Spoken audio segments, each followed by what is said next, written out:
Alors ce matin, nous allons prendre un texte dans le Nouveau Testament, la deuxième épître aux Corinthiens, au chapitre 10. Et nous allons lire les versets 4 et 5.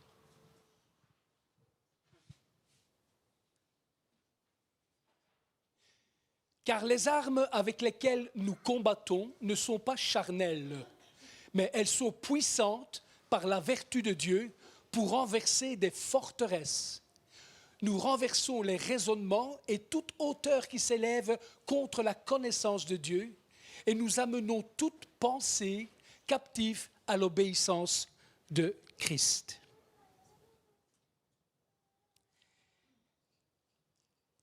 La deuxième épître aux Corinthiens a été écrite par l'apôtre Paul. Et l'apôtre Paul, durant toute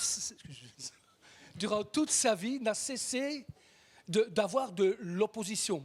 Enfin, je ne devrais pas dire durant toute sa vie, mais je devrais plutôt dire depuis sa conversion, l'apôtre Paul n'a eu de cesse à combattre, à lutter contre des oppositions, contre des gens, des personnes qui étaient hostiles à son ministère.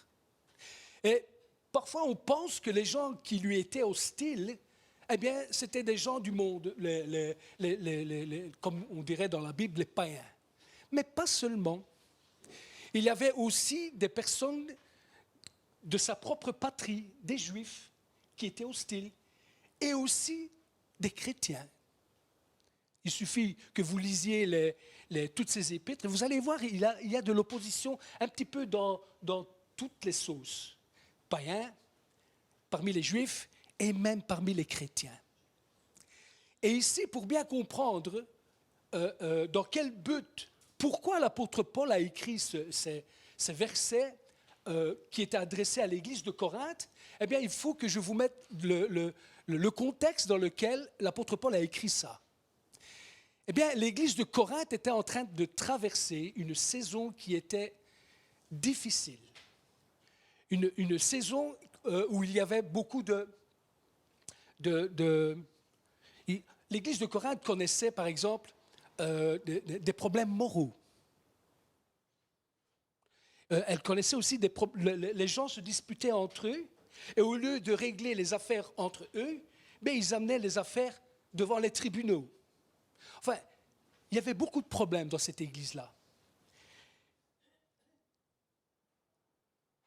Mais ici, un problème majeur venait de s'ajouter. En effet, il y avait un groupe de personnes d'origine juive qui étaient très instruites et très intelligentes et qui se disaient elles-mêmes être des apôtres. Donc, ces personnes, elles disaient qu'elles étaient apôtres. Jusque-là, le problème n'est pas tellement grave. Si tu te prends pour un apôtre alors que tu ne l'es pas, c'est ton problème. Vous comprenez? Si tu te prends pour Jésus alors que je sais que tu ne l'es pas,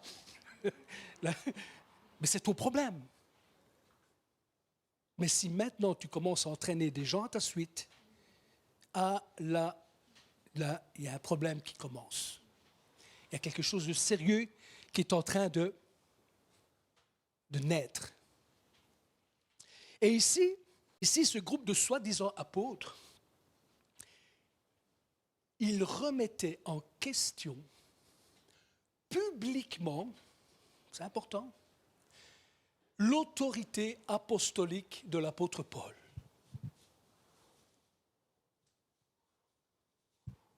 Et ça ne s'arrête pas là.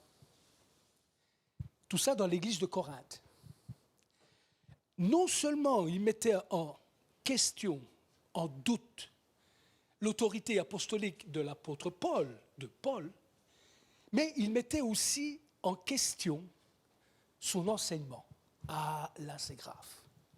Là c'est quelque chose de grave.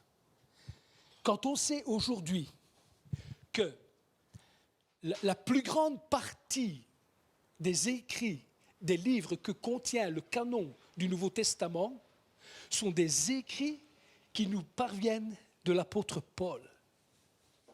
C'est dire combien son enseignement était la vérité de Dieu.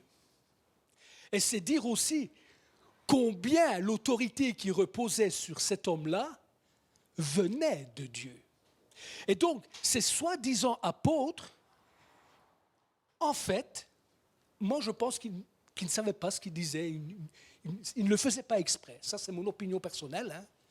Parce que, bon, nous, on a facile à dire, oui, l'apôtre Paul, ben oui, on sait très bien que la majorité des livres qui ont été écrits et qui font partie du canon du Nouveau Testament, ben, ce sont des écrits de Paul, tout ça, on le sait. Mais eux, à ce moment-là, ne le savaient pas. Mais ce n'est pas parce que tu ne le sais pas que tu n'es pas dans l'erreur. Vous comprenez ce que je veux dire? Et donc, ces gens-là, en fait, ils sont en train de s'opposer, sans le savoir, à l'œuvre de Dieu. Bon, maintenant, s'ils se considèrent comme des apôtres, ben, c'est que c'est des chrétiens. Ou des soi-disant chrétiens, je ne sais pas. Vous comprenez? Et c'est quelque chose de grave, ça. Mettre en question, mettre le doute dans la tête des chrétiens de Corinthe quant à l'autorité spirituelle qui reposait sur l'apôtre Paul. Et en plus, non seulement il mettait en doute son autorité spirituelle, mais aussi quelque part, il traitait Paul de menteur, quelque part, puisqu'il enseigne quelque chose qui n'est pas l'évangile. Donc c'est un faux évangile. Donc il est en train de prêcher, Paul, selon ses apôtres, un message qui est faux. Donc il est menteur. Deux choses à retenir. Le trouble, le doute, le trouble et le mensonge, ce sont deux armes que le diable utilise depuis le commencement. Et c'est avec ces deux armes-là qu'il a fait tomber Adam et Ève. Adam et Ève, le diable, par un mensonge et par le trouble qu'il a jeté dans la tête de ces gens-là, il a réussi à les faire tomber et à les séparer de la communion de Dieu. Dieu a-t-il réellement dit, mais ce genre d'interrogation, c'est pour mettre le doute. C'est pas vrai? Dieu a-t-il réellement dit que vous ne pouvez pas manger de l'arbre qui est au milieu du jardin? C'est mettre le doute, ça, et le trouble. Et en plus, mais non, vous ne mourrez pas. Alors que Dieu avait dit, le jour où vous en mangerez, vous mourrez. Il fait de Dieu un menteur, alors que c'est lui le menteur. Et ils se sont fait avoir comme des pigeons.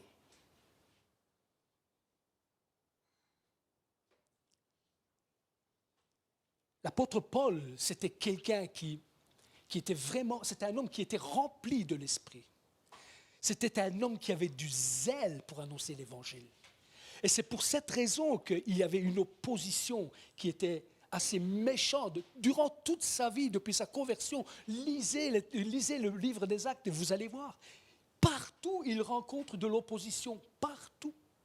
Le diable, il veut faire stop à quiconque veut faire la volonté de Dieu. Le diable dit stop, je ne veux pas. C'est ça la réalité des choses. Et il essaye de mettre aussi la zizanie dans l'église de Corinthe afin que l'apôtre Paul perde tout crédit aux yeux de ces gens-là, puisqu'il mettait en doute son apostolat et son enseignement. Mais c'est grave ce qu'ils sont en train de faire là. C'est quelque chose de grave. Et moi, encore une fois, je crois qu'il ne le faisait pas exprès. Alors l'apôtre Paul, c'était un homme, comme je l'ai dit, qui était rempli de l'esprit. C'était un homme avisé. C'était quelqu'un de très mature. Il savait très bien que derrière ce groupe de personnes, il y avait des méchants esprits. Ce n'est pas contre la chair et le sang que nous avons à lutter, mais contre des esprits méchants. Lui, il a eu le beau réflexe. Et d'ailleurs, dans le texte, il fait un petit peu allusion à ça. Ce n'est pas avec des armes charnelles que nous combattons, mais avec des armes spirituelles. Donc on voit très bien que l'apôtre Paul avait compris la situation. Il avait saisi que derrière ce groupe de personnes, il y avait de méchants esprits qui agissaient.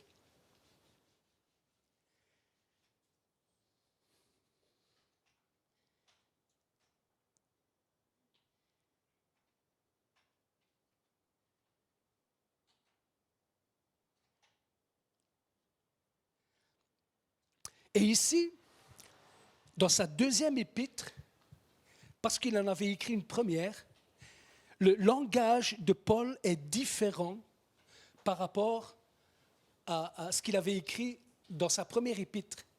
Dans sa première épître, il comparait un petit peu la marche du chrétien comme une compétition sportive. Là. Vous pouvez relire comment il faut s'entraîner, il faut remporter la couronne, etc. Mais ici, l'apôtre Paul a un autre langage. Il nous parle d'armes et il nous parle de combat. Armes charnelles, armes spirituelles et combat. Ça prend une autre forme, la vie chrétienne, ici. Et bien sûr, il ne s'agit pas de se battre pour avoir la vie éternelle. C'est vraiment pas ça. Ça, Jésus l'a accompli une fois pour toutes et on ne peut rien ajouter, on ne peut rien retrancher à ce qu'il a fait. Mais ici, il est en train le combat que tout chrétien doit mener, c'est afin que la volonté de Dieu se fasse et dans sa vie et parmi la communauté. Et lorsque les disciples de Jésus ont demandé à leur maître, apprends-nous à prier, Jésus leur donne un modèle. Lorsque vous priez, dites que ta volonté soit faite sur la terre comme elle est dans le ciel. Ça veut dire quoi ça? Pourquoi je dois prier ça? Parce que la volonté de Dieu ne se fait pas automatiquement. Elle ne se fait pas automatiquement. Il va falloir se battre. Parce que dès que tu te lèves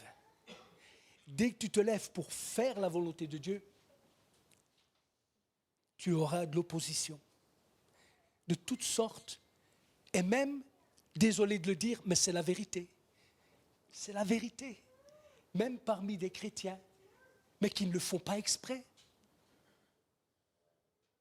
Et nous n'avons pas à lutter contre la chair et le sang. Ce n'est pas contre la personne qu'il faut se battre, mais contre les esprits qui se cachent derrière et qui manipulent les choses. Et donc, il s'agit d'un combat. La vie chrétienne est un combat, afin que la volonté de Dieu se réalise dans la communauté, mais aussi dans ma vie. Et ici, ce groupe de personnes est en train de mettre en péril la communauté de Corinthe. Et donc, Paul, il écrit cette lettre afin que les gens commencent à se battre. Il ne faut pas laisser faire ça. Mais il ne s'agit pas non plus d'aller se battre contre ces personnes-là, mais de se battre contre les esprits qui se cachent derrière tout ça. Et quand on parle de se battre, mais se battre où? Quoi? C'est quoi? Eh bien, le lieu où se déroule le combat, c'est un lieu que le diable, il aime bien. Alors bien sûr, je vais vous le dire, c'est où? C'est entre 1400 et 1500, vous faites tous une drôle de tête, et vous avez raison, entre 1400 et 1500 cm3 de volume.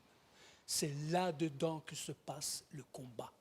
La boîte crânienne, c'est dans la tête que tout se passe. L'apôtre Paul est en train de parler de pensée et de raisonnement. Je ne pense pas avec ma main, moi. Et je ne raisonne pas avec mon pied. Je pense et je raisonne avec ma tête. Et donc, ça se passe là-dedans. Vous comprenez?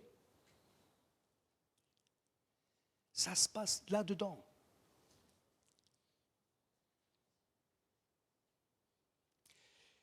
Et l'apôtre Paul compare ses pensées et ses raisonnements à des forteresses. À des forteresses? Qu'est-ce qu'il avait dans sa tête, cet homme-là? Moi, quand on me parle de forteresse, ma première pensée, directement, je pense à ce que j'ai vu. Vous comprenez? Quand on parle de forteresse, je pense directement à ce que j'ai vu de mes propres yeux. Par exemple, à travers des encyclopédies. Et moi, directement, je pense, je ne sais pas pourquoi, mais au Moyen-Âge. Il y a des châteaux forts, et je pense directement à ça. Peut-être aussi parce que j'en ai visité, et donc je les ai vus de mes propres yeux.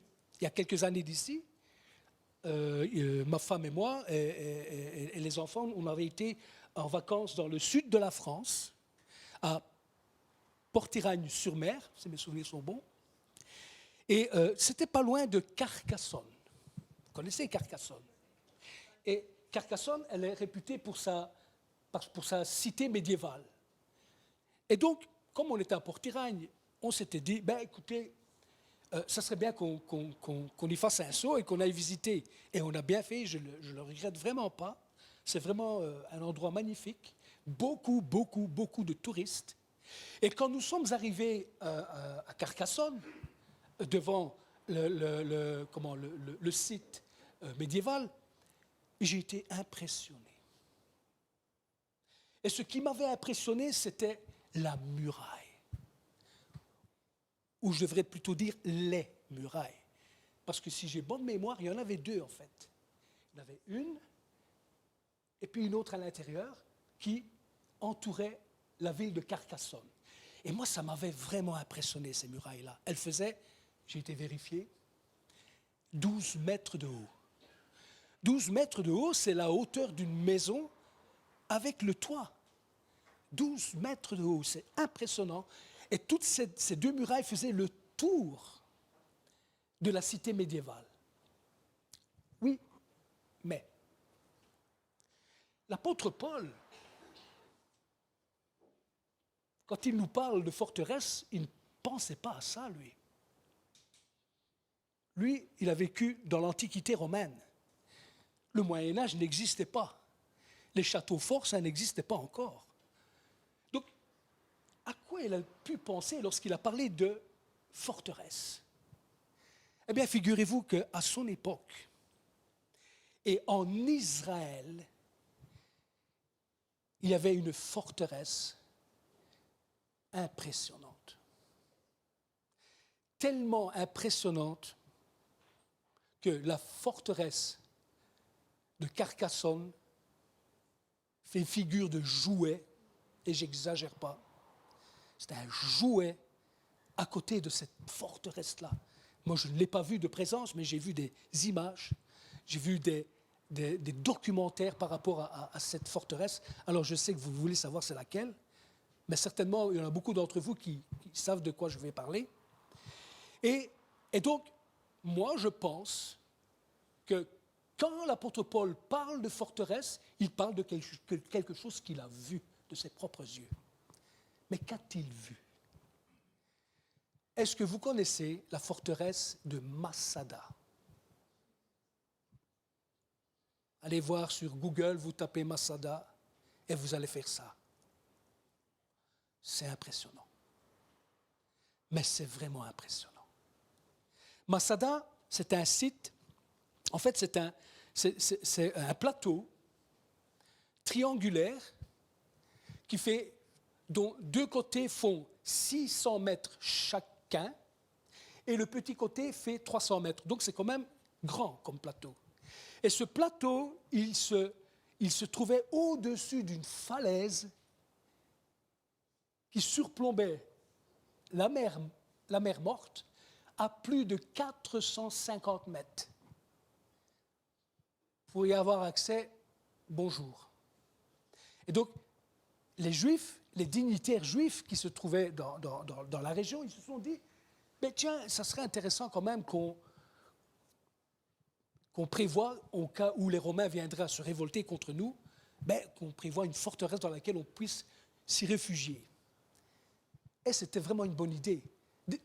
D'autant plus que la nature leur offrait ça. C'était quelque chose de naturel. Ce plateau au-dessus d'une falaise, c'était la nature qui leur offrait ça comme cadeau. Et donc, ils y sont montés. Et les dignitaires, il y en avait un, ici j'invente.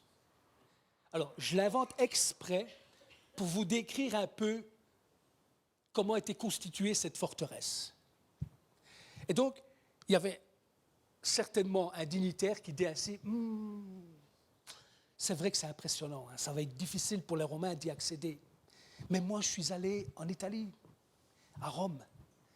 Et vous savez, là-bas, il y a des montagnes, il y a les Alpes, il y a les Apennines. Et les Romains, ce sont des bons alpinistes. Ah, et qu'est-ce que tu proposes alors? Ben écoutez, moi je propose qu'on érige un mur. Donc, ils avaient une forteresse naturelle. Maintenant, c'est vrai ce que je vous dis, hein? Et ils ont érigé un mur alentour du plateau. Un mur qui faisait 5 mètres de haut et 3 mètres d'épaisseur. Oh, punaise! Ils ont fait construire le mur. Quelque temps après, les dignitaires, ils sont remontés, encore une fois, et toujours la même personne. Et les autres, ils disent, mais t'es encore sceptique, toi? Mais moi, je suis allé à Rome. Hein. Et je vous assure, les Romains, quand ils grimpent, c'est comme des araignées. Ah, mince. Et qu'est-ce que tu proposes? Voilà ce que je vais proposer.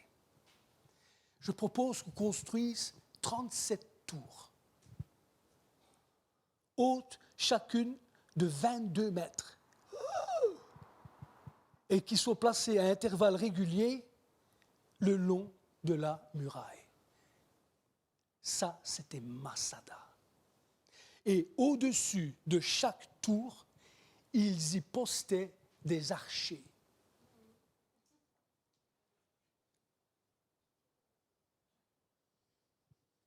Le plateau à 450 mètres sur une falaise, en plus un mur, et en plus des tours avec des archers, on peut dire que c'est imprenable. Et pourtant, les Romains, ils y sont arrivés. En fait, ils ont réussi sans réussir. Alors, pour la petite histoire, je vais vous raconter. Ils ont réussi parce qu'ils ont commencé à construire une palissade. Il leur a fallu plusieurs mois qui montent jusqu'au niveau du plateau. Et quand ils y sont arrivés, il n'y avait aucune résistance. Elle dit, mais qu'est-ce qui se passe? Ils sont entrés dans le complexe et tout le monde était mort.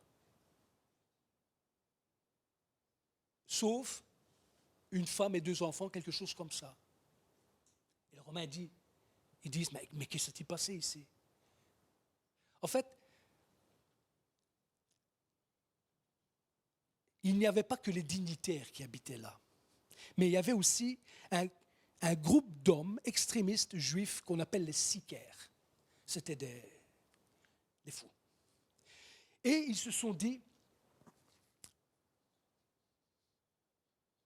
puisque les Romains, un jour ou l'autre, ils vont réussir à nous atteindre, on va se tuer, on va se suicider. Bon, ça c'est la légende. C'est d'après les dires de ces 3 rescapés. C'est une légende, on n'est pas sûr. Et donc, ils se sont suicidés plutôt que de se rendre aux Romains et plutôt que de se faire tuer par un Romain. Mais avant de se tuer, ils avaient mis le feu à tout le complexe, sauf aux garnisons, là où était cachée la nourriture. Et vous savez pourquoi ils ont fait ça? Pour bien certifier aux Romains que si nous sommes morts, ce n'est pas parce que nous n'avions plus de nourriture. On aurait pu encore rester. Il y avait assez de nourriture pour demeurer encore quelques semaines, quelques mois, ou je ne sais pas. Mais si nous sommes morts, c'est pour ne pas mourir par vos propres mains. On préfère crever plutôt que de mourir par votre propre main. C'est de l'orgueil, quoi. Bon, ça, c'est peut-être pour la petite histoire. Et une falaise de 450 mètres, un mur de 5 mètres de haut, 3 mètres d'épaisseur, 37 tours qui entouraient la muraille, avec dans chaque tour des archers, au cas où un Romain réussissait à faire un exploit. Ça, il est fort probable que c'est ce dont à quoi pensait l'apôtre Paul, parce que ça, lui, il l'a vu. Et donc, ces dignitaires juifs, ils ont fait construire là-haut, parce qu'ils voulaient être à leur aise, hein, au cas où les Romains venaient à se révolter, ils ont fait construire tout un complexe palatial, un complexe de palais, avec des garnisons, ils mettaient la nourriture, les chevaux, etc., etc. Et voilà. Ça, c'est la forteresse. Et Masada, d'ailleurs, ça veut dire forteresse en hébreu. Masada, c'est un mot hébreu qui veut dire forteresse. Et donc, ça, c'est ce dont à quoi pensait l'apôtre Paul. Alors, je comprends maintenant. Je comprends que ce n'est pas avec des armes charnelles qu'il faut se battre contre ça. Parce qu'il n'y a que des armes spirituelles qui ont la puissance en Dieu qui peut abattre de telles forteresses. Vous comprenez? C'est terrible ce qu'il est en train de dire. Il y a des raisonnements chez des hommes, chez des femmes. Il y a des pensées chez des hommes, chez des femmes, chez des chrétiens. Parce qu'ici, l'apôtre Paul est en train de parler à des chrétiens de Corinthe, dont les raisonnements ressemblent fort à la forteresse de Masada. J'ai déjà fait l'expérience de parler avec quelqu'un, il y a quelques années, et je me suis fait... je raisonnais avec lui, mais donc, je voyais bien que son raisonnement avait quelque chose de pas juste, mais je n'utilisais pas les armes spirituelles. Je vais être honnête avec vous, j'essayais d'argumenter charnellement. Et vous savez, c'était quoi le résultat? C'est qu'au bout de la conversation, j'étais tout épuisé. J'étais tout épuisé. Quand il y a des méchants esprits derrière, souvent, il y a un épuisement. Si nous n'utilisons pas les armes spirituelles dont parle l'apôtre Paul, et qu'il ne mentionne pas d'ailleurs, eh bien, si nous n'utilisons pas ce genre d'armes, on va être épuisé. Mais remarquez, quand vous parlez avec des témoins de Jéhovah, eux, leur forteresse, c'est la fausse doctrine. Ce n'est pas épuisant. Hein? Surtout si vous argumentez à coups de Bible. Ça va, arrête. Ça fait 2 heures que tu es devant la porte, je suis arrivé à rien. Ça ne sert à rien. Et l'apôtre Paul le sait.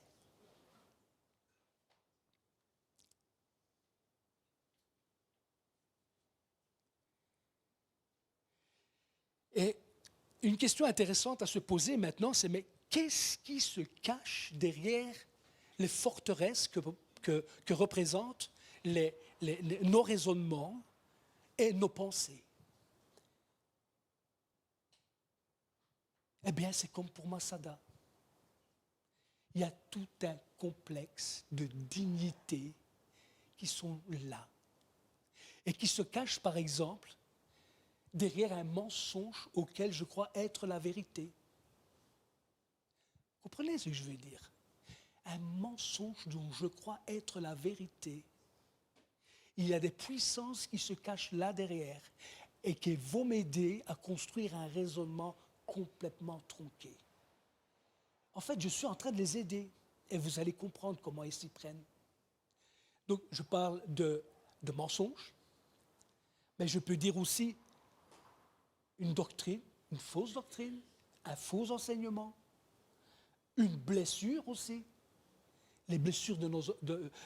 il y a il y a certaines blessures qu'on ne veut pas qu'on y touche. Tellement ça fait mal. Alors, pour ceux qui n'ont pas de blessure, on ne comprend pas. Mais je sais que ça existe et je sais que c'est vrai. Je sais qu'il y a des personnes qui ont été abusées, par exemple, et qui souffrent de ça. Ils ne veulent pas qu'on touche à ça. Et donc, pour se défendre et pour ne pas qu'on touche à ça, et bien sûr, il y a des puissances qui se cachent derrière. Elles vont dresser tout un raisonnement qui va même s'élever contre la connaissance de Dieu, contre la volonté de Dieu. Alors que Dieu veut peut-être l'aider, elle ne veut pas qu'on le touche. Alors, il y a les blessures, bien sûr, il y a les préjugés aussi. Attention, les préjugés. Les préjugés, c'est dangereux aussi. Et là aussi, il y a tout un tas d'arguments qui fait monter des raisonnements. La peur. La peur aussi. Et derrière la peur, il peut y avoir des puissances. On a tellement peur qu'on va argumenter avec un raisonnement complètement farfelu pour protéger notre peur. Vous comprenez?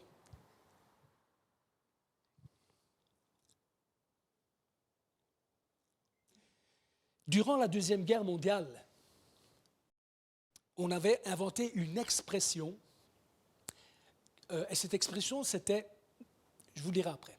Donc, on avait inventé une expression pour indiquer qu'on avait introduit un faux ami, un faux allié, pas un faux allié, un faux allié, un faux ami, je vais dire comme ça, un faux ami dans un groupe de personnes, dans un parti politique et même dans un commandement militaire.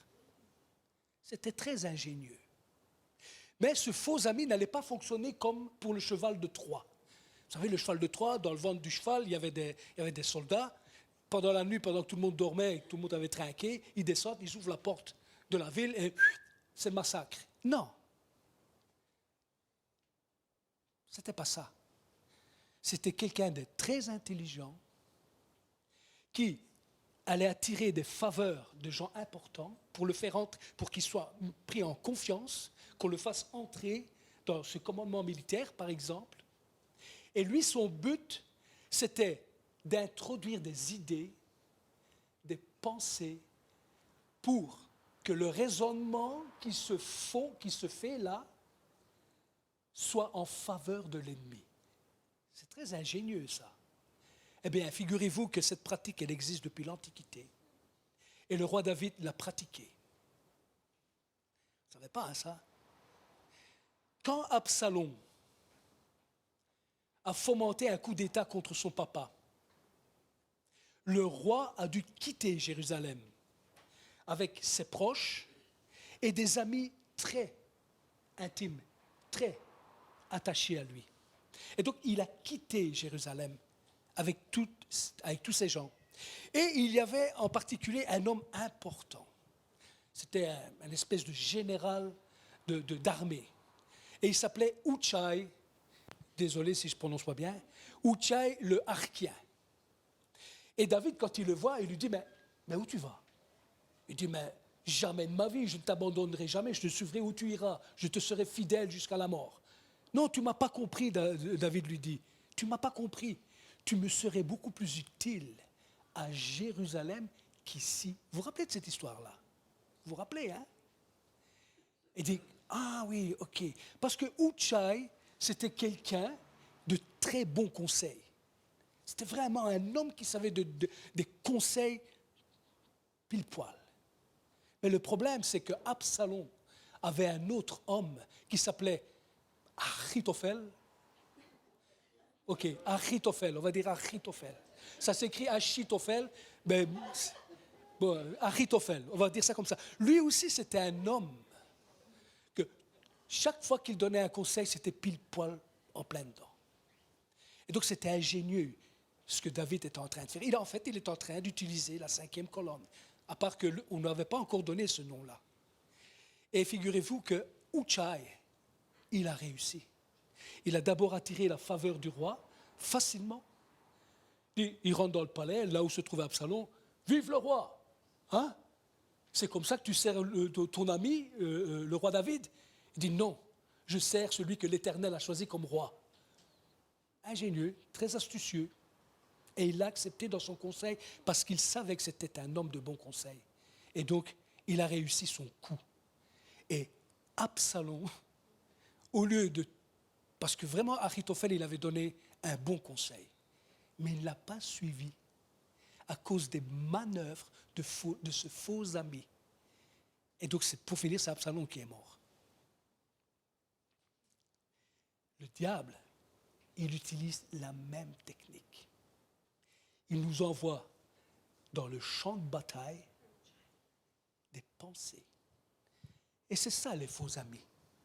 Des pensées qui vont nous permettre à nous d'élaborer des raisonnements. En fait, on fait le travail pour lui. Lui, il nous envoie une pensée complètement tronquée, un faux ami. Je ne sais pas si vous... Moi, ça m'est déjà arrivé. Hein.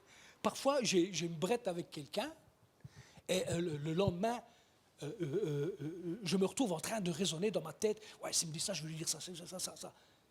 Mais je dis, mais d'où est-ce que ça vient, ça? Il n'y a rien eu. Pourquoi je raisonne comme ça? Eh bien, à cause d'une pensée, à cause d'un faux ami qu'il a introduit. Et vous savez quoi? Il le fait très bien. En tout cas, Adam et Ève se sont fait avoir. Parce que moi, personnellement, si je vois un serpent me parler, je bats tous les records olympiques du monde. Alors, vous comprenez? Je ne pense pas que... bon, je crois que c'est par des pensées. Tout s'est situé là-dedans. Un serpent qui parle, tu ne me verras plus. Hein? Je prends la première navette spatiale. Bon, je rigole.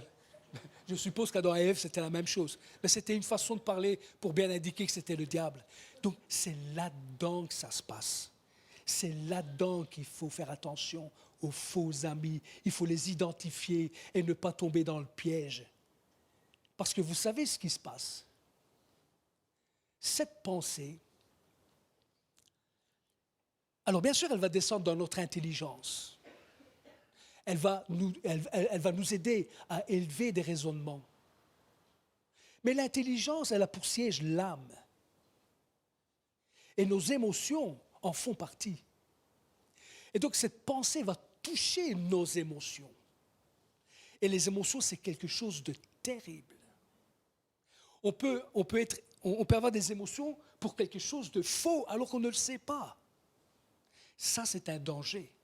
Et beaucoup d'hommes, beaucoup de femmes fonctionnent avec les émotions. C'est terrible, les émotions. Vous avez déjà vu des adolescents qui sont amoureux? Ils ont les émotions tellement fortes que si ça rompt, ils risquent même d'aller se suicider. Ça existe, malheureusement. Ça existe. Les émotions, c'est quelque chose de terrible. Et les émotions, elles vont mettre en œuvre, une fois que nos émotions sont touchées, les émotions vont mettre en œuvre notre volonté. Adam et Ève ont pris du fruit de l'arbre et ils l'ont mangé. Et voilà le faux ami. Qu'est-ce qu'il peut faire?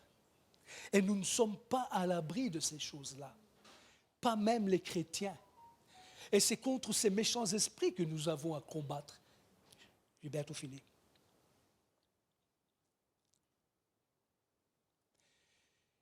Ensuite, l'apôtre Paul, il fait une réflexion qui scandaliserait notre époque. Nous amenons toute pensée captive à l'obéissance d'un homme. Aujourd'hui, on dirait, mais on s'est battu des années, nous, pour avoir la libre expression. Et toi, tu viens nous dire, tu captives nos pensées pour l'amener à l'obéissance d'un homme. Mais tu es un totalitaire, tu es un despote, tu es un dictateur, c'est vrai. Mais ici, on ne se situe pas dans au niveau du monde, on se situe au niveau du royaume de Dieu. Et au royaume de Dieu, la liberté que Jésus-Christ nous a donnée, c'est de ne plus pécher. Parce qu'avant, on n'avait pas cette liberté de ne pas pécher. Nous ne faisions que ça. Il nous a donné, nous sommes libres de ne plus pécher et libres d'obéir. Et alors, on sait très bien que le Seigneur, c'est vraiment quelqu'un de merveilleux. C'est vraiment pas un despote. C'est quelqu'un qui nous veut, c'est la personne qui nous veut le plus de bien au monde. On peut vraiment se jeter de tout notre poids sur lui et lui faire confiance. C'est vraiment, on peut le faire. On peut tout miser sur Jésus-Christ. Il ne nous décevra jamais. Nous ne serons jamais déçus. Et donc l'apôtre Paul, avec ses armes qu'il utilise et qu'il ne mentionne pas, il amène toute captive à l'obéissance de Christ.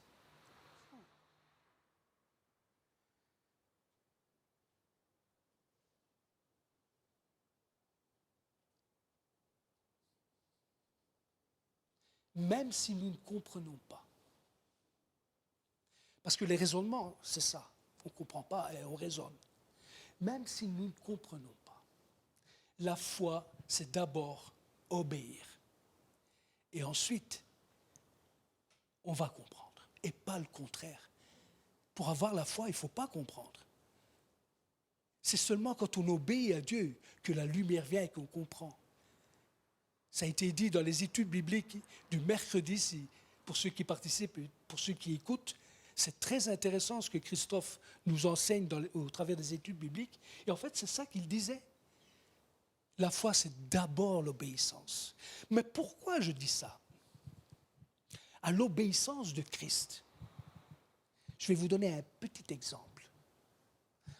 Jésus nous a donné des conseils dans sa parole. Je vais dire ça, j'ai employé ce mot conseil. Ouais, je crois que c'est bien. Parce qu'avant je disais protocole, mais ce n'est pas un protocole, c'est un conseil. Ça fait rire Évoluer. Si j'ai quelque chose contre toi, Alexandre, il nous dit, mais va trouver ton frère. Va d'abord trouver ton frère et arrange-toi avec lui. Mais pourquoi Jésus nous dit tout ça?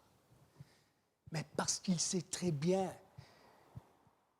qu'il y a des mauvais esprits qui veulent profiter de la situation pour foutre la pagaille. J'allais dire autre chose. Je ne l'ai pas dit. J'allais le dire. Je ne l'ai pas dit. J'ai tourné ma langue. Il dit, va d'abord trouver ton frère. Mais vous savez, les chrétiens, ce n'est pas ce qu'ils font. Ils vont d'abord trouver les frères avant de trouver celui qui est concerné. Tout le monde sait, sauf celui qui est concerné. Mais c'est bizarre, ça. Ça, c'est pas obéir à Christ, hein, ça. C'est bizarre, hein, franchement. C'est vraiment bizarre. On voit qu'il y a quelque chose de spirituel là derrière. Et pourtant, c'est Jésus qui le dit.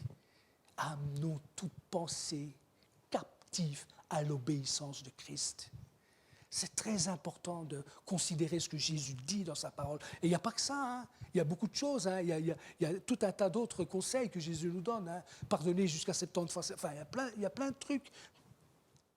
Et on ne les suit pas. Beaucoup de chrétiens ne les suivent pas. Et parce que nous ne les suivons pas, eh bien, on se positionne devant des problèmes qui auraient pu être réglés rapidement, certainement rapidement.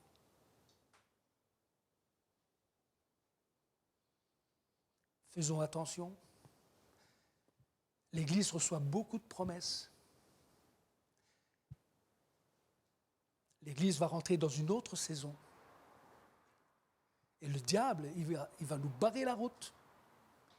En fait, il va essayer. Et il va utiliser cette technique-là. Mettre le trouble et faire circuler des mensonges. C'est ses deux armes favorites. Et maintenant, je vais terminer par les armes. Alors, l'apôtre Paul ne les mentionne pas. Alors, je ne peux pas dire que, parce que moi je vais en mentionner, au moins 3. Vous en faites ce que vous voulez, mais je crois que ce sont 3 armes qui sont puissantes de par la vertu de Dieu. La première arme que je mentionne, et ce sont des armes spirituelles, c'est le discernement. Discerner pourquoi elle agit comme ça. Discerner parce qu'il ne s'agit pas de s'attaquer à un frère ou à une sœur. C'est pas ça. On est à côté de la plaque si on fait ça. Paul le sait très bien. Il s'agit, même si mon frère a tort, il ne s'agit pas d'attaquer mon frère. Il s'agit d'attaquer ce qu'il y a derrière. Et souvent, il y a des mauvais esprits, savez-vous. Souvent. Et agir comme ça, c'est aimer son frère. Aimer, c'est pas seulement... Non. On aime par des actions. Quand je vais trouver mon frère et m'arranger avec lui, je l'aime. Le discernement, il va nous permettre de discerner, mais pourquoi il agit comme ça? Qu'est-ce qui se cache derrière ça? Ah, j'ai trouvé, il y a un mensonge là, auquel il croit. Et donc, une fois que j'ai discerné ça, mais je ne m'attaque pas à l'individu, je vais m'attaquer à ce qu'il y a là derrière. Ah, il y a une blessure, je m'attaque à ça. Un préjugé, je m'attaque à ça. Une fausse doctrine, je m'attaque à ça. La peur, je m'attaque à ça. La deuxième arme, qui pour ma part je trouve aussi spirituelle, c'est la parole de Dieu. La parole de Dieu, elle va étaler devant la personne la vérité de Dieu. Elle va étaler ce que Dieu pense. En fait, c'est pour amener la personne, les pensées de la personne captive à l'obéissance de Christ. Et tout ça dans l'amour, bien sûr. Et la troisième arme, ça sera la dernière. Alors, il y en a peut-être d'autres, hein, mais pour ma part, moi j'en cite 3. Il y en a peut-être d'autres, il y en a certainement d'autres. C'est la sagesse. On ne fait pas n'importe quoi. Et on ne fait pas ça n'importe quand. Il faut choisir le moment opportun, le bon moment. Et la sagesse, c'est aussi, je ne veux pas blesser la personne. Et ces 3 armes, elles vont être utilisées en même temps. En même temps.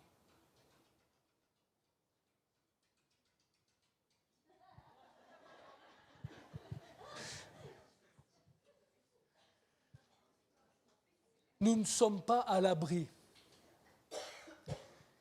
Nous ne sommes pas à l'abri de problèmes. Les problèmes, ils vont se dresser devant nous, en tant que communauté et en tant qu'individu. Et n'oubliez pas, ce n'est pas contre la chair et le sang que nous avons à lutter, parce que, vous savez, les problèmes, ce n'est pas un caillou qui tombe sur cette salle. Hein. Ça, ce n'est pas un problème, c'est une délivrance. Les problèmes, souvent, ils viennent, souvent, et les plus méchants, par des chrétiens. Attention, je précise, le chrétien, ce n'est pas qu'il le fait exprès. Il s'est fait avoir, tout simplement.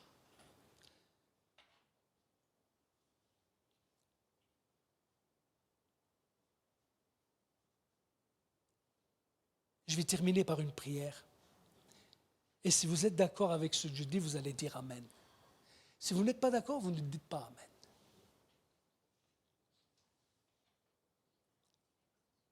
Seigneur, ma prière, elle est toute simple. Je prie pour que ta volonté qui est au ciel, elle se réalise ici-bas sur la terre. La volonté que tu as pour moi, personnellement, pour nous, personnellement, collectivement, Seigneur, qu'elle se réalise ici, dans ma vie, dans nos vies, personnellement et collectivement. Et donne-nous le discernement, donne-nous de savoir comment utiliser la parole de Dieu et la sagesse pour briser tout faux raisonnement, toute fausse pensée. Et donne-nous, Seigneur, ton amour, afin que nous puissions aimer l'autre, le frère en question, les frères en question, ou pour ne pas les blesser ou le blesser. Seigneur, je sais que c'est ta volonté et je sais que tu as entendu. Merci, Seigneur. Amen.